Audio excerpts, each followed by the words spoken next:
So for this next one, for number 5, we have a parallelogram. So we know that this guy up top, which is 78, is going to be the same value as down below. We know that this side, that's 54, is going to be the same as this side over here, 54. They tell us that the angle that's the largest, formed from the two sides, is 110. Then they want to know what the diagonal is. So up top here, you can look at this triangle right in here, and you can solve for x using your law of cosines in order to find a side, which is what we did here. Remember, when you use law of cosines, you always have to use the angle that they give you.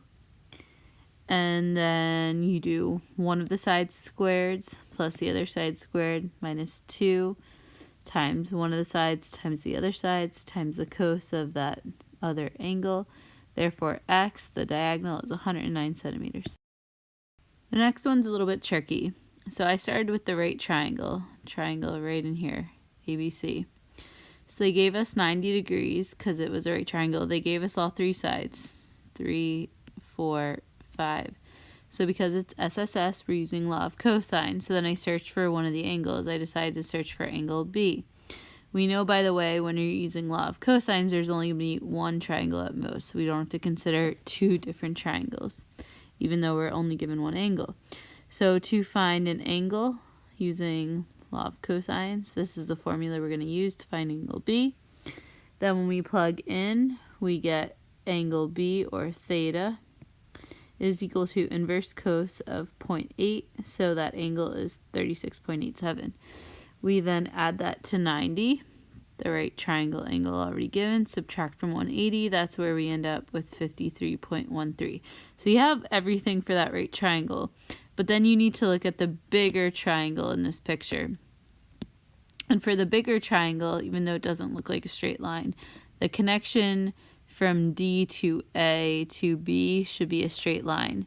Therefore, if we know that this guy in here is 53.13, and the yellow is a straight line, 180 minus 53.13 gets you this interior angle right here of 126.8. Then, if you know that ACD is 30 degrees from the word problem, right down here, you can find that last angle, 23.73, by subtracting the other two that are there from 180.